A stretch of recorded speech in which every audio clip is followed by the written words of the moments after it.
Hello friend, आप सभी का स्वागत है आपके ही अपने यूट्यूब चैनल तुलसीदास एडुसर्व में। आज हम इस वीडियो में क्लास 12वीं के राजनीतिक शास्त्र के 40 महत्वपूर्ण ऑब्जेक्टिव क्वेश्चन का डिस्कस करने वाले हैं, जो परीक्षा के व्यू से बहुत ही महत्वपूर्ण है। दोस्तों, इस वीडियो को शुरू से अंत तक जरूर देखें। अगर आप अभी तक तुलसीदास एडुसर्व यूट्यूब चैनल को सब्सक्राइब नहीं किए हैं तो सब्सक्राइब करें और बेल आइकन को दबाएँ, ताकि जो भी मैं वीडियो बनाऊं उसका नोटिफिकेशन आपको सबसे पहले मिल सके। चलते हैं दोस्तों प्रश्न की ओर। और आपका पहला प्रश्न है, भारत के लौह पुरुष के रूप में कौन जाने जाते हैं? आपसे पूछा गया है, भारत के लौह पुरुष के रूप में कौन जाने जाते हैं? तो इस प्रश्न का राइट आंसर होगा ऑप्शन सी, सरदार वल्लभ भाई पटेल। आपका अगला प्रश्न है, योजना आयोग के अध्यक्ष के रूप में कौन कार्य करता है? आपसे पूछा गया है, योजना आयोग के अध्यक्ष के रूप में कौन कार्य करता है? तो इस प्रश्न का राइट आंसर है ऑप्शन डी, प्रधानमंत्री। अब योजना आयोग का नाम परिवर्तित कर नीति आयोग भी कर दिया गया है, इसलिए आप याद रखिएगा, योजना आयोग का नया नाम है नीति आयोग। और नीति आयोग के अध्यक्ष के रूप में कौन कार्य करता है? तो प्रधानमंत्री। आप इसे याद रखेंगे, कौन नीति आयोग के अध्यक्ष के रूप में कौन कार्य करता है? तो वो करता है प्रधानमंत्री। आप याद रखेंगे। चलते हैं नेक्स्ट सवाल की ओर, जो आपका स्क्रीन के सामने है। निम्नलिखित में से कौन सा देश गुटनिरपेक्ष का सदस्य नहीं है? इस प्रश्न का राइट आंसर है ऑप्शन बी, ब्रिटेन। आपका अगला प्रश्न है, सुरक्षा परिषद के कितने सदस्यों को निषेधाधिकार प्राप्त हैं? तो इस प्रश्न का राइट आंसर है ऑप्शन ए, 5। अगर आपसे पूछा जाए सुरक्षा परिषद में कुल कितने सदस्य होते हैं, तो उसमें होते हैं टोटल 15। आप इसे याद रखेंगे।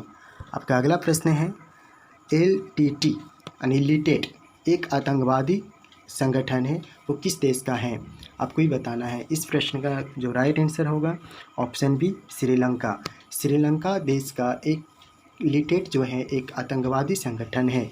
वो किस देश का है लिटेट आतंकवादी संगठन? वो श्रीलंका का। आपका अगला प्रश्न है, किस वर्ष गोवा भारतीय संघ का राज्य बना? यानी आपको बताना है गोवा जो है भारतीय संघ का राज्य कब बना? तो इस प्रश्न का राइट आंसर है ऑप्शन डी, 1987। आपका अगला प्रश्न है, शीत युद्ध के दौरान जर्मनी का एकीकरण किस वर्ष में हुआ? इस प्रश्न का राइट आंसर है ऑप्शन सी, अक्टूबर 1990। आपका अगला प्रश्न है, सोवियत संघ का विघटन कब हुआ? आपसे पूछा गया सोवियत संघ का विघटन कब हुआ? इस प्रश्न का राइट आंसर है ऑप्शन डी, 25 दिसंबर 1991। आपका अगला प्रश्न है, निम्नलिखित में से कौन सा राजनीतिक एवं सामाजिक क्षेत्र कश्मीर राज्य का भाग नहीं है? तो इस प्रश्न का राइट आंसर होगा ऑप्शन ए, मुजफ्फराबाद। आपका अगला प्रश्न है, निम्नलिखित में किस राज्य का निर्माण भाषा के आधार पर नहीं है? यानी आपको बताना है किस राज्य का निर्माण भाषा के आधार पर नहीं हुआ है। इस प्रश्न का राइट आंसर है ऑप्शन डी, उत्तराखंड। आपका अगला प्रश्न है, अंतर्राष्ट्रीय अणु ऊर्जा अभिकरण की स्थापना कब हुई? यानी आपसे पूछा गया है अंतर्राष्ट्रीय अणु ऊर्जा अभिकरण की स्थापना कब हुई? इस प्रश्न का राइट आंसर है ऑप्शन बी, 1957। आपका अगला प्रश्न है, किसने सोवियत संघ में आपसे पूछा गया किसने सोवियत संघ में पेरेस्ट्रोइका की शुरुआत की? इस प्रश्न का राइट आंसर है ऑप्शन सी, मिखाइल गोर्बाचोव। आपका अगला प्रश्न है, किसने अनुसूचित जाति संघ की स्थापना की? किसने अनुसूचित जाति संघ की स्थापना की? इस प्रश्न का राइट आंसर है option D, doctor Bhimrao Ambedkar. बताइए, कौन नहीं जानता है डॉक्टर भीमराव अंबेडकर को? और भीमराव अंबेडकर ही अनुसूचित जाति संघ की स्थापना की है। आपका अगला प्रश्न है, ओ काली। आपसे पूछा गया है ओ काली दल कहाँ का एक राजनीतिक दल है? इस प्रश्न का राइट आंसर है ऑप्शन बी, पंजाब। आपका अगला प्रश्न है, भूमंडलीकरण किस विचारधारा पर टिका है? भूमंडलीकरण किस विचारधारा पर टिका हुआ है? इस प्रश्न का राइट आंसर है ऑप्शन डी, उदारवाद। क्या आंसर होगा? उदारवाद। चलते हैं नेक्स्ट सवाल की ओर, और आपका स्क्रीन के सामने है, भारत चीन युद्ध किस वर्ष हुआ? आपसे पूछा भारत चीन युद्ध किस वर्ष हुआ? इस प्रश्न का राइट आंसर है ऑप्शन बी 1962। आपका अगला प्रश्न है संपूर्ण क्रांति का नारा किसने दिया? आपसे पूछा गया है संपूर्ण क्रांति का नारा किसने दिया? इस प्रश्न का राइट आंसर है ऑप्शन ए जयप्रकाश नारायण। जयप्रकाश नारायण ने संपूर्ण क्रांति का नारा दिया। बहुत इंपॉर्टेंट प्रश्न है। संपूर्ण क्रांति का नारा किसने दिया? जयप्रकाश नारायण। दोस्तों अभी तक मेरे वीडियो को लाइक नहीं किए हैं तो लाइक करें और सब्सक्राइब भी नहीं किए हैं तो सब्सक्राइब करें, बेल आइकन को दबाएं और अपने दोस्तों के साथ शेयर करें। तो अगला प्रश्न जो आपके स्क्रीन पर है, सुंदरलाल बहुगुणा किस आंदोलन से संबंधित है? आपसे पूछा गया है सुंदरलाल बहुगुणा किस आंदोलन से संबंधित है या इसका संबंध है? तो इस प्रश्न का राइट आंसर है ऑप्शन सी चिपको आंदोलन। आपका अगला प्रश्न है किसने कहा भारत विविधता में एकता का देश है? किसने कहा भारत विविधता में एकता का देश है? इस प्रश्न का राइट आंसर है ऑप्शन बी पंडित जवाहरलाल नेहरू। आपका अगला प्रश्न है भारतीय नियोजन व्यवस्था किस विचारधारा पर आधारित है?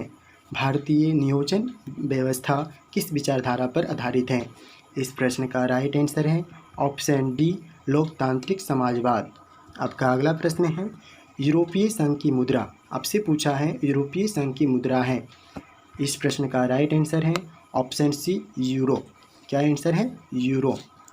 आपका अगला प्रश्न है विश्व मानवाधिकार दिवस कब मनाया गया? प्रश्न का जो पहले वीडियो में हम करवा दिए हैं, इसलिए देखते हैं इसका आंसर कमेंट में सबसे पहले कौन देता है उसका कमेंट हम सबसे पहले पढ़ेंगे, इसलिए आप इसका आंसर कमेंट में दें। तो चलते हैं नेक्स्ट सवाल की ओर। संयुक्त राष्ट्र अमेरिका का प्रथम राष्ट्रपति कौन था? इस प्रश्न का राइट आंसर है option A George Washington. George जो वाशिंगटन थे अमेरिका के प्रथम राष्ट्रपति थे। आपका पहला प्रश्न है, इसका नेक्स्ट प्रश्न है आपका सार्क का मुख्यालय कहाँ है? इससे भी पहले बताए थे दाक्षिस, उसी को कहते हैं सार्क। सार्क का मुख्यालय कहाँ है? तो इस प्रश्न का राइट आंसर होगा ऑप्शन डी ढाका। लेकिन ढाका ऑप्शन में नहीं रहे तो हम लोग क्या मारेंगे? बांग्लादेश। बांग्लादेश की राजधानी है ढाका। ठीक है, चलते हैं नेक्स्ट सवाल की ओर। और आपका अगला सवाल है जय जवान जय किसान का नारा किसने दिया? पूछा है जय जवान जय किसान का नारा किसने दिया? इस प्रश्न का राइट आंसर है ऑप्शन बी डॉक्टर राधाकृष्ण। आपका अगला प्रश्न है बिहार की प्रथम महिला मुख्यमंत्री कौन थी? इसका तो प्रश्न सब जानता है प्रश्न का आंसर, इसलिए इसका राइट आंसर क्या होगा उसको कमेंट में आंसर ज़रूर दें। चलते हैं नेक्स्ट सवाल की ओर। आपका कमेंट हम ज़रूर पढ़ेंगे, इसलिए आप इसका आंसर कमेंट में ज़रूर दें। चलते हैं नेक्स्ट सवाल की ओर। निम्नलिखित में कौन सा एक बिहार का क्षेत्रीय दल है? यानी आपसे पूछा गया है कौन सा एक बिहार का क्षेत्रीय दल है? इस प्रश्न का राइट आंसर है ऑप्शन बी लोक जनशक्ति पार्टी। आपका अगला प्रश्न है सरदार सरोवर योजना किस नदी पर स्थित है? सरदार सरोवर योजना जो है वो किस नदी पर स्थित है? इस प्रश्न का राइट आंसर है ऑप्शन सी नर्मदा नदी पर। आपका अगला प्रश्न है कांग्रेस का विभाजन किस वर्ष में हुआ? आपसे पूछा कांग्रेस का विभाजन किस वर्ष में हुआ? इस प्रश्न का राइट आंसर है ऑप्शन सी 1969। आपका अगला प्रश्न है भारतीय विदेश नीति का आधार स्तंभ है? इस प्रश्न का राइट आंसर है ऑप्शन डी इनमें से सभी। आपका अगला प्रश्न है पहला गुट निरपेक्ष सम्मेलन कहाँ हुआ? आपसे पूछा गया पहला गुट निरपेक्ष सम्मेलन कहाँ हुआ? इस प्रश्न का राइट आंसर है ऑप्शन बी बेलग्रेड। बेलग्रेड में पहला गुट निरपेक्ष सम्मेलन हुआ था, आप इसे याद रखेंगे। आपका अगला प्रश्न है परंपरागत सुरक्षा नीति के कौन कौन से तत्व हैं? परंपरागत सुरक्षा नीति के कौन कौन से तत्व हैं? इस प्रश्न का राइट आंसर है ऑप्शन डी इनमें से सभी। आपका अगला प्रश्न है दक्षिण एशिया में सबसे बड़ा देश कौन है? यानी दक्षिण एशिया में सबसे बड़ा देश कौन है वो आपको बताना है। इस प्रश्न का राइट आंसर होगा ऑप्शन ए भारत। आपका अगला प्रश्न है संविधान ने किस भाषा को राजभाषा का दर्जा दिया? संविधान ने किस भाषा को राजभाषा का दर्जा दिया? इस प्रश्न का राइट आंसर होगा ऑप्शन बी हिंदी। आप याद रखेंगे, हिंदी भाषा को संविधान ने राजभाषा का दर्जा दिया। आपका अगला प्रश्न है, निम्नलिखित में से कौन सा सुमेलित नहीं है, यानी कौन सा जो मिलान है वो सही नहीं है, आपको वो बताना है। इस प्रश्न का जो राइट आंसर होगा ऑप्शन डी, यूनिसेफ जो है नई दिल्ली में नहीं है, इसलिए जो आंसर होगा ऑप्शन डी। आपका अगला प्रश्न है, भारत के प्रथम उपराष्ट्रपति कौन थे? आपसे पूछा गया है भारत में प्रथम उपराष्ट्रपति कौन थे? तो इसका राइट आंसर होगा ऑप्शन ए राधाकृष्ण। लेकिन आपसे पूछा जाता कि भारत के प्रथम राष्ट्रपति कौन थे, तो आपका आंसर क्या होता? डॉक्टर राजेंद्र प्रसाद। ठीक है, आप याद रखेंगे। आपका अगला प्रश्न है, भारत में चुनाव आयोग का गठन कब हुआ? आपसे पूछा गया चुनाव आयोग का गठन कब हुआ? इस प्रश्न का राइट आंसर है ऑप्शन सी 1950। 1950 ईस्वी को भारत में चुनाव आयोग का गठन हुआ। आपका अगला प्रश्न है, प्रथम पंचवर्षीय योजना की अवधि क्या थी? देखिए, बार बार परीक्षा में प्रश्न जो है आ ही जाता है, इसलिए आप पंचवर्षीय योजना, प्रथम पंचवर्षीय योजना, द्वितीय पंचवर्षीय योजना की अवधि याद हमेशा रखिएगा, क्योंकि परीक्षा में हमेशा एक प्रश्न इससे आता ही आता है। तो आपसे पूछा गया है प्रथम पंचवर्षीय योजना की अवधि क्या थी? इस प्रश्न का जो राइट आंसर होगा ऑप्शन ए 1951 से 56, और दूसरा हुआ था 56 से 61। आप ये दोनों याद रखेंगे, पहला 1951 से 56 और दूसरा 1956 से 1961, यानी 5-5 वर्ष का अंतराल है। ठीक है। आपका अगला प्रश्न है, शिवसेना किस प्रांत में सक्रिय है? यानी जो शिवसेना जो है किस राष्ट्र का राजनीतिक दल है, आपको भी बताना है। पूछा गया है आपसे शिवसेना किस प्रांत में सक्रिय है, यानी शिवसेना जो है एक राष्ट्रीय दल है, तो वो किस देश का, यानी किस राज्य का राष्ट्रीय दल है? तो इस प्रश्न का जो राइट आंसर होगा ऑप्शन डी महाराष्ट्र। आपका अगला प्रश्न है और यह आखिरी प्रश्न है, भारत में नई आर्थिक नीति किस वर्ष शुरू की गई? आपसे पूछा गया है भारत में नई आर्थिक नीति किस वर्ष शुरू की गई?